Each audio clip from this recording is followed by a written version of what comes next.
সাহাবা একরামদের নিয়ে বসা। আল্লাহ নবী নিজের পছন্দের কথা সাহাবা একরামদের কাছে প্রকাশ করলেন। একদিন আল্লাহ নবী সাহাবাদের মাঝে বললেন, হুব্বিবা ইলাইয়া মিন দুনিয়াকুম সালাস, দুনিয়ার মধ্য থেকে আমার কাছে তিনটা জিনিস পছন্দ। খুব খেয়াল করেন ইনশাআল্লাহ। দুনিয়ার মধ্য থেকে আমার কাছে তিনটা জিনিস পছন্দ। এক নাম্বার আন-নিসা, নেককার বিবি আমার কাছে পছন্দ। দুই নাম্বার আত-তিব, আতরের সুগন্ধি আমি নবীর কাছে পছন্দ। তিন নাম্বার ওয়াজুইলাত কুররাতু আইনি ফিস সালাত, নামাজের মধ্যে দাঁড়ায় দাঁড়ায় কোরআন তেলাওয়াত করা আমি নবীর চোখে মজা। বলেন সুবহানাল্লাহ। এই জন্য আল্লাহ পাক রব্বুল আলামিনের কাছে বান্দার পছন্দ যেমন, আরশে আজিমের মালিকের ফয়সালাও ঠিক তেমন। আল্লাহ নবীর এক নাম্বার পছন্দ নেককার বিবি। একদিন জিব্রাইল আসছে, ইয়া রাসূলুল্লাহ ইয়া হাবিবাল্লাহ, ওলিমা করেন। বলেন সুবহানাল্লাহ। হঠাৎ করে বলেন ওলিমা করেন। ওলিমা কি? আমাদের দেশের ভাষায় বলে বউভাত, আরবিতে বলে কি বলেন? অলিমা। জিব্রাইল ডাক দিয়ে বলে, ইয়া রাসূলুল্লাহ ইয়া হাবিবাল্লাহ, অলিমা করেন। কার বিবাহ? জিব্রাইল ডাক দিয়ে বলে, ইয়া রাসূলুল্লাহ ইয়া হাবিবাল্লাহ, আরশে আজিমের মধ্যে আল্লাহ তাআলা নিজে খুতবা পড়া আপনার সাথে আর জয়নাবের সাথে আল্লাহ বিয়া পড়াইয়া দিছে। বলেন সুবহানাল্লাহ। দুই নাম্বার পছন্দ আতরের সুগন্ধি। আল্লাহ তাআলা এমন দিওয়া দিয়েছেন, আল্লাহ নবীর যখন শরীর থেকে যখন ঘাম মোবারক বের হয়, ওই ঘামটা জান্নাতে মিসক আম্বরের চাইতেও ঘেরান। বলেন সুবহানাল্লাহ।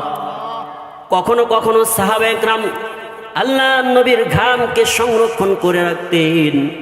এই জন্য তারা বিবাহ অনুষ্ঠানে বিভিন্ন সময় তারা ওই আল্লাহ নবীর ঘ্রাণযুক্ত ঘাম ব্যবহার করতেন। যখন ওই বিবাহর মধ্যে ঘাম ছিটাইয়া দিতেন, ছড়াইয়া দিতেন, ওই বিবাহ অনুষ্ঠান ঘ্রাণে মৌ মৌ হয়ে যেত। বলেন সুবহানাল্লাহ। তিন নাম্বার আল্লাহ নবীর পছন্দ ওয়াজুইলাত কুররাতু আইনি ফিস সালাত। একদিন আয়েশা রাদিয়াল্লাহু তাআলা আনহা দেখেন আল্লাহ নবী তার ঘরে নাই। আল্লাহ নবীর প্রিয় স্ত্রী আয়েশা রাদিয়াল্লাহু তাআলা আনহা চিন্তা করলেন হয়তো রসুল অন্য কোনো স্ত্রীর ঘরে গেছে। ঘুম থেকে জাগ্রত হওয়ার পর দেখে আল্লাহ নবী মসজিদে নববীর মধ্যে দাঁড়ায় দাঁড়ায় কোরআন তেলাওয়াত করতেছে। এত দীর্ঘ সময় পর্যন্ত কোরআন তেলাওয়াত করতেছে পিছন থেকে দেখে আল্লাহ নবীর পা মুবারক ফুলে গেছে। বলেন সুবহানাল্লাহ। আজকে তো আমাদের মসজিদের মধ্যে এমন একটা অ্যালার্জি সৃষ্টি হয়, ইমাম সাহেবের যদি কিরাত একটু লম্বা হয় মুসল্লিদের অভিযোগ শুরু হয়ে যায়। বলেন ঠিক কি ঠিক না? কোরআন তেলাওয়াত এত মধুময় কোরআন তেলাওয়াত, এইটা ইমাম সাহেবরা তেলাওয়াত করবে আর আপনারা মধুময় ভাবে শুনবেন। এটাই হলো মুমিনের গুণ। বলেন সুবহানাল্লাহ। পারবো তো ইনশাআল্লাহ? এটা হলো আল্লাহর নবীর কথা। আল্লাহর নবীর কথা শেষ। আবু বকর রাদিয়াল্লাহু তাআলা আনহু দাঁড়ায় গেলেন। সাদাকতা ইয়া রাসূলুল্লাহ, আপনি যা বলেছেন সত্য বলেছেন। ওয়া হুব্বিবা ইলাইয়া মিন দুনিয়াকুম সালাস, দুনিয়ার মধ্যে আমারও তিনটা জিনিস পছন্দ। আবু বকরের কাছে কয়টা জিনিস পছন্দ? তিনটা জিনিস পছন্দ। এক নাম্বার আন-নাজরু ইলা ওয়াজহিক, আল্লাহর নবীর চেহারা মুবারক তাকায়া তাকায়া দেখা। এইটা আবু বকর রাদিয়াল্লাহু তাআলা আনহুর কাছে বড় পছন্দ। দুই নাম্বার ওয়া ইনফাকু মালি আলা হুকমিক, ইয়া রাসূলুল্লাহ আপনি হুকুম করবেন আর আমি আল্লাহর রাস্তায় মাল খরচ করা আমি আবু বকরের কাছে পছন্দ। বলেন না সুবহানাল্লাহ। তিন নাম্বার ওয়ান তাকুনা বিনতি ফি বাইতিক, ইয়া রাসূলুল্লাহ আমার কন্যা আপনার ঘরে থাকবে, আপনি আমার জামাই হবেন, আমি আপনার শ্বশুর হব। বলেন সুবহানাল্লাহ। দেখছেন না সাহাবাদের পছন্দ কেমন? আমাদের এইরকম পছন্দ করা দরকার আছে না নাই? আল্লাহ নবীর সাহাবে আবু বকর রাদিয়াল্লাহু তাআলা আনহু দ্বীনের রাস্তায় দান করতে করতে, সদকা করতে করতে আল্লাহ নবীর সাহাবী আবু বকর নিঃস্ব হয়ে যায়। তবুকের যুদ্ধের ময়দানে সাহাবাদেরকে বললেন, হে আমার সাহাবারা, তোমরা যুদ্ধে কে কে অংশগ্রহণ করতে চাও? আল্লাহ নবী আবু বকরকে বললেন, আবু বকর আপনি কি নিয়ে আসছেন? আল্লাহ নবীকে আবু বকর বলেন, ইয়া রাসূলুল্লাহ, ইয়া হাবিবাল্লাহ, আমার ঘরের মধ্যে আল্লাহ এবং আল্লাহর রসুলকে রেখে আমার সমস্ত সম্পদগুলো আমি যুদ্ধের ময়দানে দান করলাম। বলেন সুবহানাল্লাহ। সাহাবায়ে কেরাম এরকম সমর্থ অনুযায়ী দান করতেন। দান করতে করতে নিঃস্ব হয়ে যায়। একদিন জিবরাইল আসে, ইয়া রাসূলুল্লাহ, আপনার আবু বকর কই?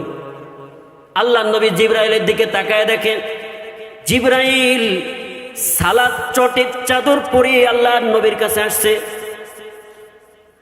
আবু বকরকে ডাক দিলেন, আবু বকর তুমি কই? আবু বকর রাদিয়াল্লাহু তাআলা সামনে আগে আসলেন, দেখে জিবরাইলের যেই পোশাক আবু বকরের সে একই পোশাক। বলেন না সুবহানাল্লাহ। এইরকম দান করতে করতে, আল্লাহর রাস্তায় মাল খরচ করতে করতে নিজেকে নিঃস্ব বানায় ফেলানো। ওয়া ইনফাকু মালি আলা হুকমিক, ইয়া রাসূলুল্লাহ, আপনি হুকুম করবেন আল্লাহর রাস্তায় মাল খরচ করা আমি আবু বকরের কাছে পছন্দ। এবার হযরত ওমর রাদিয়াল্লাহু তাআলা আনহু বলেন, সাদাকতা ইয়া আবু বকর, আপনি সত্য বলেছেন। ওয়াহুব্বিবা ইলাইয়া মিন দুনিয়াকুম সালাস, দুনিয়ার মধ্যে আমি ওমরের কাছেও তিনটা জিনিস পছন্দ। বলেন সুবহানাল্লাহ। ওমরের কাছে তিনটা জিনিস পছন্দ কি? এক নাম্বার আল আমরু বিল মারুফ, সৎ কাজের আদেশ করা। দুই নাম্বার ওয়া নাহয়ু আনিল মুনকার, অসৎ কাজকে দমন করা, অসৎ কাজকে নিষেধ করা। তিন নাম্বার পুরাতন সিরা ফাটা জামা আমি ওমরের কাছে পছন্দ। বলেন সুবহানাল্লাহ। এই জন্য আল্লাহ পাক রব্বুল আলামিন তাকে এমন নিয়ামত দিয়েছেন, অর্ধজাহানের খলিফার শাসন, আল আমরু বিল মারুফের শাসন। আল্লাহ পাক রব্বুল আলামিন আল আমরু বিল মারুফের এই নূরটাকে আল্লাহ পাক রব্বুল আলামিন পুরা পৃথিবীময়, অর্ধেক পৃথিবী পর্যন্ত ছড়াইয়া দিয়েছে। বলেন সুবহানাল্লাহ। এই সমাজের মধ্যে যদি আমরা সর্বত্র যদি আমরা সচেতন থাকি, অসৎ কাজগুলোকে আমরা রুখে দিতে পারি। বলেন না ঠিক কি ঠিক না? আমরা যদি সকল মোমেন যদি আমরা সোচ্চার হয়ে যাই, সৎ কাজের আদেশগুলো যদি আমাদের জবান থেকে বের হইতে থাকে, আর অসৎ কাজ যদি আমরা হাতে বাধা দিয়ে আমরা যদি নিঃশেষ করে দেই, আপনার এই একটা আমলের কারণে কিয়ামতের ময়দানে আল্লাহ পাক রব্বুল আলামিন ওমরের সাথে জান্নাত দিতে পারেন কি পারেন না? বলেন সুবহানাল্লাহ। এই জন্য সমাজের মধ্যে, রাষ্ট্রের মধ্যে সর্বক্ষেত্রে সৎ কাজের আদেশ প্রত্যেকটা মোমেন উঁচু গলায় বলবে, এটাই মোমেনের নৈতিক দায়িত্ব। অসৎ কাজগুলো আমরা প্রত্যেকটা মুমিন যদি আমরা অসৎ কাজগুলো নিষেধ করতে থাকি, তাহলে এই সমাজের মধ্যে, এই দেশের মধ্যে অসৎ কাজ আর জায়গা পাবে না। বলেন ঠিক কি ঠিক না? হতে পারে আপনার একটু কষ্ট আসবে, এই কষ্টটা যদি আপনি কুরবান হিসেবে মেনে নেন, কিয়ামতের ময়দান আল্লাহ তাআলার কাছে একটা আমল হিসেবে যদি গ্রহণযোগ্যতা পেয়ে যায়, ওই একটা আমল আপনাকে জান্নাতের গেট পর্যন্ত পৌঁছায় দিবে। বলেন সুবহানাল্লাহ। ওমরের কথা শেষ, হযরতে উসমান গনি রাদিয়াল্লাহু তাআলা আনহু দাঁড়ায় গেলেন। সাদাকতা ইয়া ওমর, আপনি সত্য বলেছেন। হুব্বিবা ইলাইয়া মিন দুনিয়াকুম সালাস, দুনিয়ার মধ্যে আমার কাছেও তিনটা জিনিস পছন্দ। এক নাম্বার ইতআমুল জিআন, ক্ষুধার্তদেরকে খাদ্য খাওয়ানো। দুই নাম্বার ওয়াকিসওয়াতুল উরিয়ান, বস্ত্রহীনদেরকে বস্ত্র দান করা। তিন নাম্বার ওয়া তিলাওয়াতুল কুরআন। বলেন সুবহানাল্লাহ। হযরত উসমান গনি রাদিয়াল্লাহু তাআলা আনহুর বেলায় বিভিন্ন রিওয়ায়াতের মধ্যে পাওয়া যায় উসমান গনি রাদিয়াল্লাহু তাআলা আনহু প্রথম ছিলেন হযরতে উসমান ইবনে আফফান। উসমান রাদিয়াল্লাহু তাআলা আনহু এত সম্পদ ছিল, সম্পদের কারণে তার নামের পাশে লকব লেগে গেছে গনি। এই গনি শব্দের অর্থ হলো ধনী। উসমান রাদিয়াল্লাহু তাআলা আনহু বড় ধনীদের মধ্যে একজন ছিলেন। উসমান গনি রাদিয়াল্লাহু তাআলা আনহুর মাধ্যমে গরিব অসহায় মানুষকে এত খাওয়াইছে, এত পড়াইছে।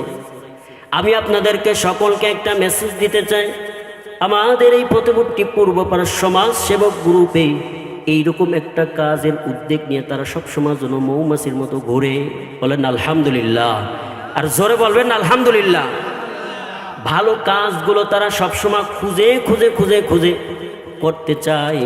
আমরা এই সমস্ত যুবক ভাইদেরকে যদি আমরা উৎসাহ দেই, তারা মনে হয় আরো অগ্রগামিতা পেয়ে যাবে। বলেন সুবহানাল্লাহ। রাজি আছি ইনশাআল্লাহ? তাদেরকে সব সময় জন্য উদ্বোধন, তাদের আরো এগিয়ে নিয়ে দেবো। আমাদের এই যুবকদের মাধ্যমে ইনশাআল্লাহ ভালো কাজের ভালো ফল আমরা সমাজের মধ্যে আমরা প্রতিফলন দেখতে পাবো ইনশাআল্লাহ। হযরতে উসমান গনি রাদিয়াল্লাহু তাআলা আনহু এরকম মানুষকে খাওয়াইছেন, এত পড়াইছেন, নিজের সম্পদ বিলীন করে দিয়েছেন গরিব অসহায়ের মাঝে।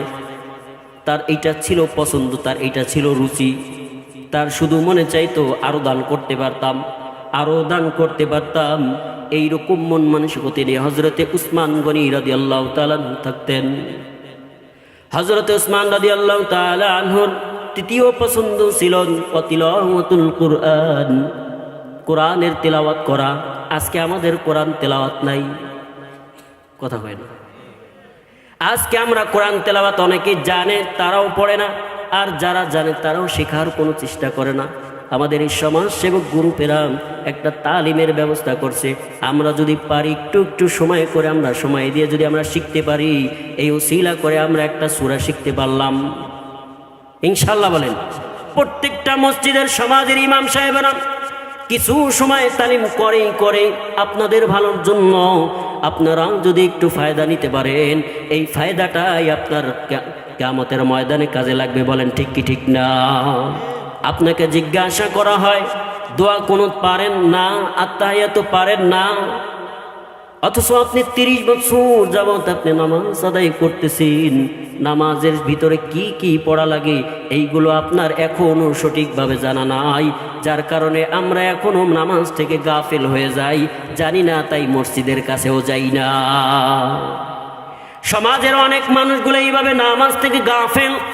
আমি সকলকে উদাত্ত আহ্বান জানাবো, মসজিদের ইমাম সাহেবের কাছে আপনি একটু সবক নিয়ে আগায়া যান। আল্লাহ পাক রব্বুল আলামিন আপনার আগ্রহ যদি থাকে, ওই বরকত আল্লাহ পাক রব্বুল আলামিন বাড়ায় দেবে। বলেন ইনশাআল্লাহ। হযরতে উসমান গনি রাদিয়াল্লাহু তাআলা আনহু কথা ভুলেন না, কোরআন তেলাওয়াত করা তার অত্যন্ত প্রিয় ছিল, পছন্দের একটা কাজ ছিল কোরআন তেলাওয়াত করা। উসমান গনি রাদিয়াল্লাহু তাআলা আনহু শহীদ হওয়ার দীর্ঘদিন যাবত আগে আল্লাহ নবীর সাহাবী উসমানকে বন্দী করে শত্রুরা, কাফের বেদুইনরা উসমান গনি রাদিয়াল্লাহু তাআলা আনহু বন্দী করে। আল্লাহ নবী সাহাবী উসমান চামড়ার একটা লিখিত কোরআন পাঠ করতে থাকে। পিছন থেকে শত্রুরা দেওয়াল ভেদ করে সে আল্লাহ নবীর সাহাবী উসমান গনি রাদিয়াল্লাহু তাআলা আনহু পিঠের মধ্যে দিয়া একটা বর্ষা ঢুকায়া দেওয়ার পরে বুক চিরে রক্ত বের হওয়া শুরু করে। ওই রক্তগুলো পড়েছিল কোরআনের উপরে। বলেন সুবহানাল্লাহ। কেমন যেন একটা হাদিসের ভাষার মধ্যে এমন একটা উপলব্ধি করতে পারি, কেমন যেন আল্লাহ নবীর সাহাবী উসমান গনি রাদিয়াল্লাহু তাআলা আনহু ওই কোরআনের উপর পড়ে যায়। কোরআনকে এত মহাব্বত করতেন, এত ভালোবাসতেন, কোরআন যেন কেমন যেন উসমান গনিকে জড়ায়া ধরে, আর উসমানও কোরআনের উপরে শাহাদাত বরণ করে। বলেন সুবহানাল্লাহ। হাদিসের মধ্যে আসছে কাল কিয়ামতের ময়দানে কোন শহীদের, সত্যবাদী শহীদের সাক্ষী দেবে গাছপালা, তরুলতা, জীব জন্তু, পাহাড় ইত্যাদি। কিয়ামতের ময়দানে উসমান গনির শাহাদাতের সাক্ষী দিবে স্বয়ং আল কোরআন। বলেন সুবহানাল্লাহ। উসমান গনি রাদিয়াল্লাহু তাআলা আনহুর কথা শেষ, হযরতে আলী রাদিয়াল্লাহু তাআলা আনহু দাঁড়ায় গেলেন। সাদাকতা ইয়া উসমান, আপনি সত্য বলেছেন। আহুব্বিবা ইলাইয়া মিন দুনিয়াকুম সালাস, দুনিয়ার মধ্যে আমার কাছে তিনটা জিনিস পছন্দ। এক নাম্বার আল খিদমাতুল যায়ীফ, মেহমানদের খিদমত করা। দুই নাম্বার ওয়াজরবু বিসাইফ, তরবারির আঘাতে কাফেরদেরকে ধ্বংস করা। তিন নাম্বার ওয়াসসাওমু বিসাইফ, গরমের কালে রোজা রাখা। এইটা আমি আলীর কাছে পছন্দ। বলেন সুবহানাল্লাহ। সংক্ষেপে শেষ করে দেন, আমাদের প্রধান অতিথি আল্লামা নাসির আহমদ সাহেব আমাদের মাঝে এসে যাবেন কিছুক্ষণের মধ্যে। এই জন্য আমার এলাকাবাসী, আশেপাশে যারা যেখানে আছেন, সকলেই অনত বিলম্বে মাহফিলের প্যান্ডেলে চলে আসি। আল্লাহ তাআলা সকলকে আসার তৌফিক দান করে। বলেন আমিন। হুজুর এত বড় একজন আলেমের পরে এই পরিবার মানুষ, আমাদের আফসোস লাগে। দীর্ঘদিন যাবৎ আমাদের দাওয়াতের কার্যক্রম চলছে কি চলছে না বলেন? লিফলেটের মাধ্যমে, প্রচারের মাধ্যমে, রেকর্ডিংয়ের মাধ্যমে এবং আমাদের মুখে মুখে, অথচ মানুষগুলো আজকে কত গাফেল। কোরআনের মজমা একটু সময় দেবে, এই সময় হয় না।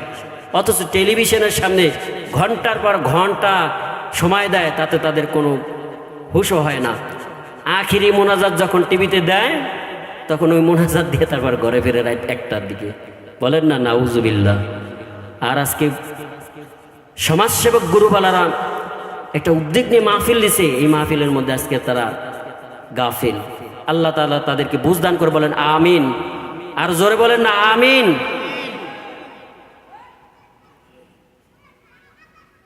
হযরতে আলী রাদিয়াল্লাহু তাআলা আনহুর কথা বলছিলাম। হযরতে আলীর তিনটা জিনিস পছন্দ।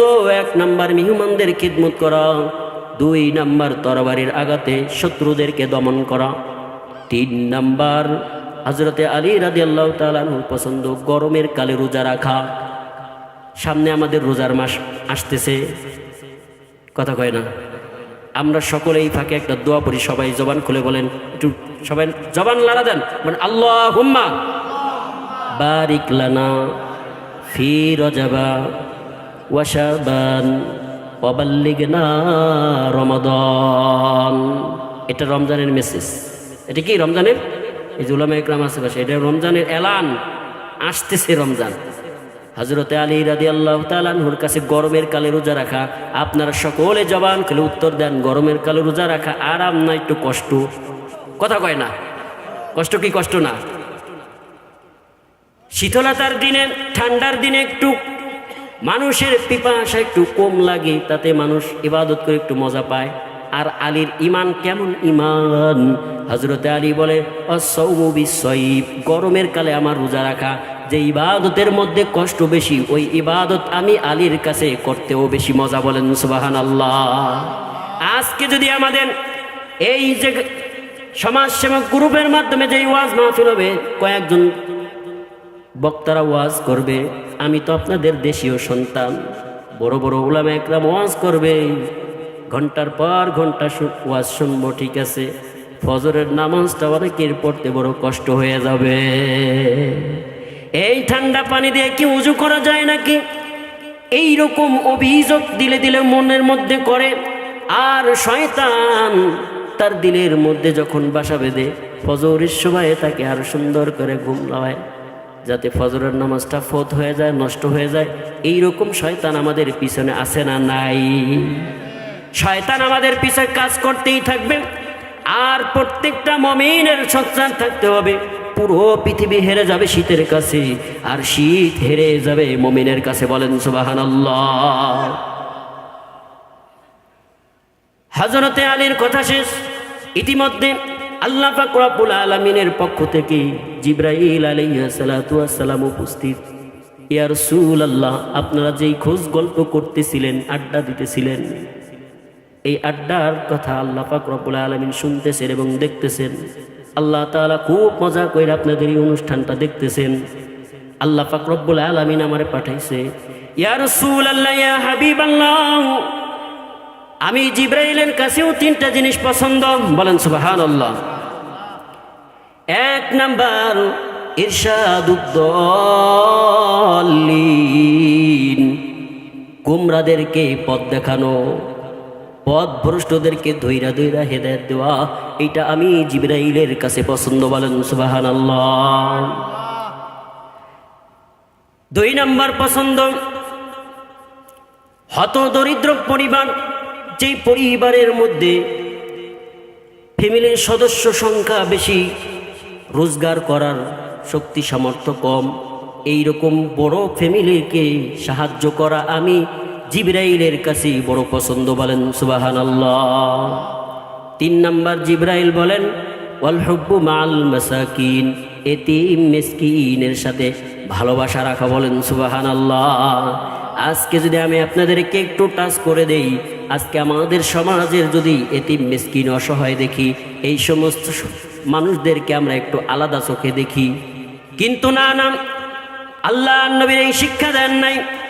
সমাজে আপনার পাশে কেউ অসহায় দরিদ্র এতিম মিসকিন আছে, তাদেরকে খোঁজ খবর নেওয়া, এটা প্রত্যেকটা মুমিনের দায়িত্ব কি দায়িত্ব না? বলেন। আলহামদুলিল্লাহ, আমি গর্বের সাথে বলতে পারি আমাদের এই যুবক সমাজ এই দিকে খুব নজর রাখে। আমি প্রশংসায় ভাসাই না যে এই কথাগুলো সত্য। রাতকে রাত বলা আর দিনকে দিন বলা, এইটা আমাদের দায়িত্ব কি দায়িত্ব না? এই জন্য আমি বলবো, আমাদের সমাজের মধ্যে যদি এতিম মিসকিন অসহায় থাকে, সমর্থ অনুযায়ী তাদের পাশে দাঁড়ানো, এইটা জিবরাইলের কাছে পছন্দ, এইটা আমাদেরও পছন্দ। বলেন ইনশাআল্লাহ। জোরে বলেন ইনশাআল্লাহ। এইটা জিবরাইলের পছন্দ, এইটা আমাদের পছন্দ। তাহলে দেখবেন আমাদের এতিম মিসকিন সমাজের যেই মানুষগুলো, তারাও আমাদের মাধ্যমে তারা একটু স্বাবলম্বী হবে। ঠিক কি ঠিকটা বলেন? আমরা যদি ন্যাক নজর দিয়ে যদি তাদের দিকে তাকাই, তারা আর কষ্ট অনুভব করবে না। তাদের মা নাই, বাবা নাই, এই কষ্টটা তারা অনুভব তেমন করবে না। আমরা যদি তাদের পিছনে যদি একটু সময় দেই, একটু অর্থ ব্যয় করি, তাদের যদি আমরা একটু দেখাশোনা করি, আল্লাহ পাক রব্বুল আলামিন খুশি হবে। বলেন সুবহানাল্লাহ। কারণ আমার নবী এতিম ছিলেন। আমার নবী বলছেন, এতিমকে আমি খুব ভালোবাসি। হে দুনিয়ার মানুষ, তোমরাও এতিমের দিকে তোমরা লক্ষ্য রাখবা, তাহলেই তোমরা আমার প্রকৃত একজন উম্মত। বলেন সুবহানাল্লাহ। জিবরাইলের কথা শেষ। জিবরাইলের কথার পর জিবরাইল আবার ডাক দিয়ে, ইয়া রাসূলুল্লাহ, ইয়া হাবিবাল্লাহ, আল্লাহ পাক রব্বুল আলামিন আরশে আজিম থেকে এই মজলিসটা দেখতেছিলেন। আল্লাহ পাক রব্বুল আলামিন একটা বার্তা দিয়ে পাঠাইছেন। এই বার্তার মধ্যে আল্লাহ পাক রব্বুল আলামিন কি বলছেন?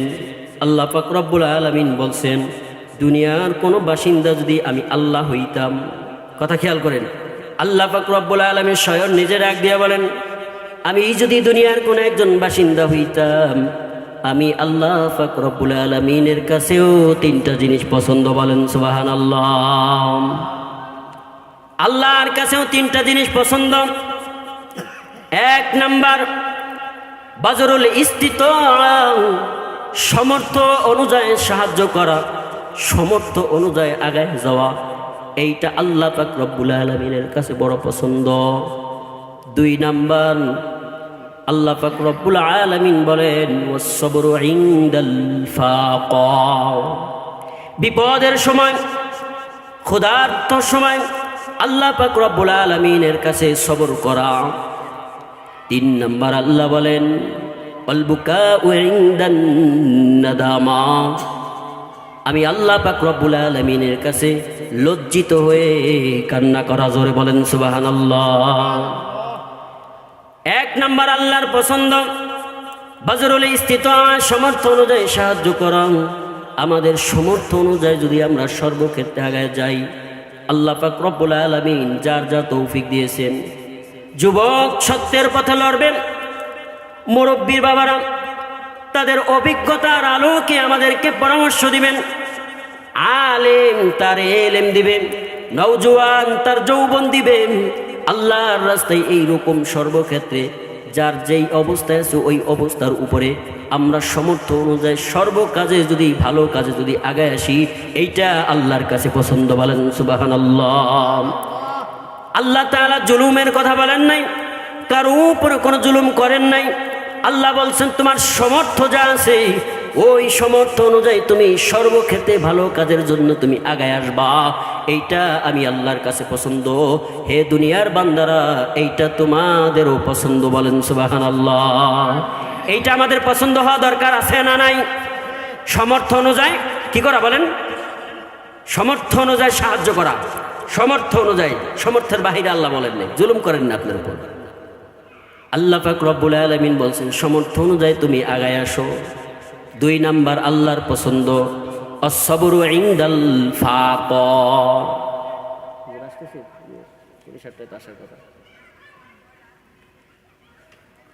আমার দিক লক্ষ্য করুন।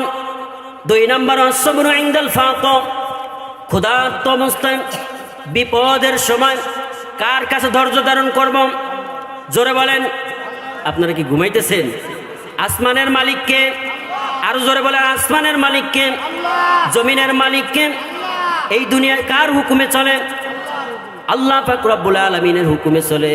তাহলে আল্লাহ পাক রব্বুল আলামিন আমাদেরকে বলছেন আস-সাবরু ইনদাল ফাক, যখন বিপদ আসবে ধৈর্য ধারণ করব আল্লাহর উপর। বলেন সুবহানাল্লাহ। আল্লাহ বলেন সবর যারা আমার উপর করবেন, এই সবর করার ফল কি হবে? আল্লাহ পাক রব্বুল আলামিন বলেন ইন্নাল্লাহা মা'আস সাবিরিন। যারা আমি আল্লাহ পাক রব্বুল আলামিনের উপর সবর করবে, ধৈর্য ধরবে, আমি ওই সমস্ত বান্দা বান্দির সাথেই থাকি। বলেন সুবহানাল্লাহ। যেই সমস্ত বান্দা বান্দি ক্ষুধার্ত অবস্থায় আল্লাহর উপর ধৈর্য ধারণ করে, সবর করে, এই সমস্ত বান্দা বান্দিদের সাথে আল্লাহ তাআলা থাকেন। এই জন্য যত বলা মুসিবত আসুক না কেন, সবর করব কার উপরে? ধৈর্য ধরব কার উপরে? জোরে বলেন না। এরপরও কথা বলে না, ঘুমায়। এই জন্য আমরা সব সময়ের জন্য ক্ষুধার্ত অবস্থায় আল্লাহর উপর ধৈর্য ধারণ করব, সবর করব। বিপদ আসলে আল্লাহর উপর সবর করব। আমার সন্তান বিপদের মধ্যে 2 রাকাত মসজিদের মধ্যে সালাতুল হাজতের নামাজ আদায় করেন, আল্লাহরে বলেন, আল্লাহ পাক রব্বুল আলামিন আপনার সমস্ত মুশকিল আসান করে দেবে। বলেন সুবহানাল্লাহ। সব সময়ের জন্য আল্লাহর উপর সবর করব। অন্য কোনো গায়রুল্লাহর উপর যদি কোনো বান্দা বান্দি যদি ভরসা করে সবর করে, আল্লাহ পাক রব্বুল আলামিন বলে এটা জ্বলন্ত একটা শিরিক। আমি আল্লাহ সারা পৃথিবীর কেউ কাউকে সাহায্য করতে পারে না। বলেন সুবহানাল্লাহ। ভিন্ন কোনো ব্যক্তির উপর যদি সবরের আশা করেন, আল্লাহ পাক রব্বুল আলামিনের বড় গুসা হয়। হে দুনিয়ার মানুষ, আমি তোমাদেরকে খাওয়াই, আমি তোমাদেরকে বিপদ দেই, আমি তোমাদের বিপদ থেকে উঠাই, তোমরা কেন গায়রুল্লাহর উপরে তোমরা এই জিনিসটা সবর্দ করে দাও? আমি আল্লাহ তাআলা এই সমস্ত মুশকিল আসান করে দেই। বলেন সুবহানাল্লাহ। 3 নাম্বার আল্লাহর পছন্দ খেয়াল করতেছেন আল বুকাউ ইনদান নাদামা। 3 নাম্বার আমি আল্লাহ তাআলার উপরে, আমি আল্লাহ তাআলার কাছে কান্না করা, লজ্জিত হয়ে কান্না করা। আল্লাহ তাআলার কাছে কি করে কান্না করব? লজ্জিত হয়ে। এইটা আল্লাহর পছন্দ। বান্দা বান্দি দুনিয়ার বুকে অন্যায় কাজ করতেই পারে, করে ফেলবে।